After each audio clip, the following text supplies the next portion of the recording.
sous le regard malveillant de mon futur ex-possesseur.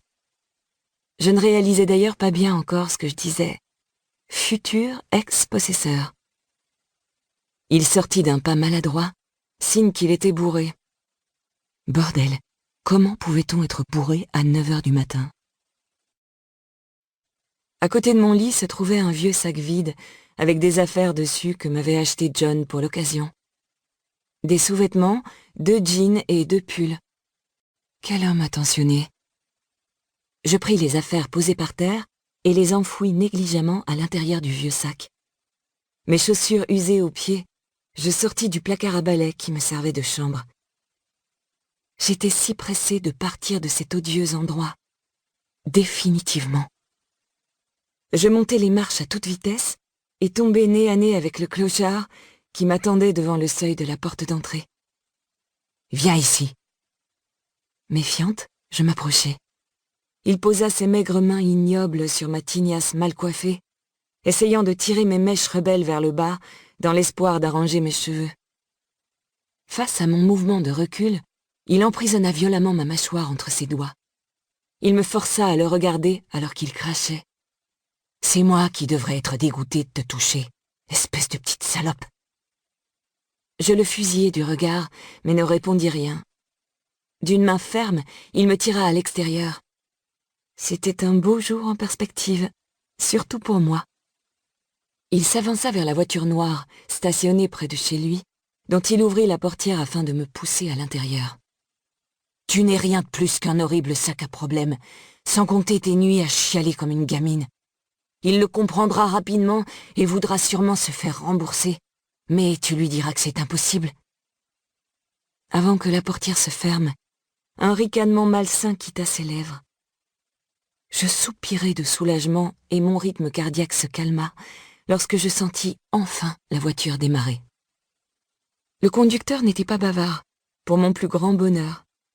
Son visage me laissait penser qu'il avait la quarantaine et son corps paraissait plus imposant que celui de John. Je détournai le regard pour le poser sur les nouveaux paysages qui s'offraient à moi derrière la vitre teintée.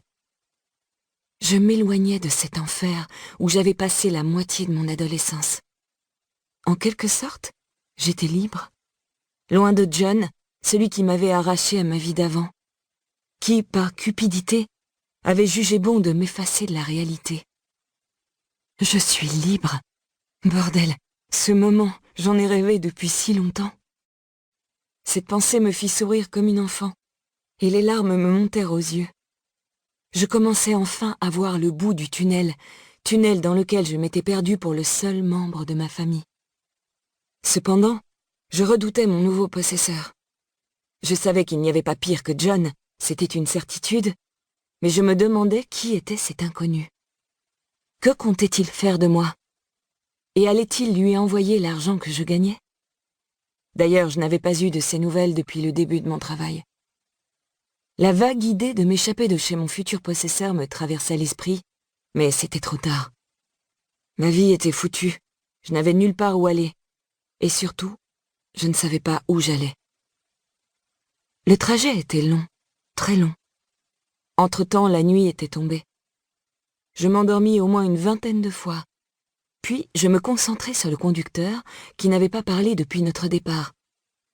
Si je lui demandais combien de temps il nous restait, allait-il me répondre? Il paraissait grincheux et froid. Enfin, je nous sentis ralentir. Je déglutis en apercevant des hommes au bord de la route. Quand le chauffeur baissa la vitre, mon regard croisa celui de ces grandes silhouettes imposantes. « Laissez-le passer », déclara l'une d'elles. « Putain, où est-ce qu'on est? Il faut que je lui demande. » J'hésitai un long moment. C'est lorsque je me décidai enfin à lui poser la question que la voiture s'arrêta brusquement. Le premier, le conducteur, sortit et contourna la voiture afin de m'ouvrir la portière. Il m'extirpa de l'habitacle en me tirant par le bras, qu'il serra si fort qu'il me fit grimacer. « T'inquiète, je ne vais pas m'échapper. Je n'ai nulle part où aller, mon vieux. » Le sac à dos sur l'épaule, il appuya sur un bouton au contour lumineux sur le portail et patienta sans m'adresser ni un regard ni une parole. Autour de nous, il n'y avait rien. Hormis la route,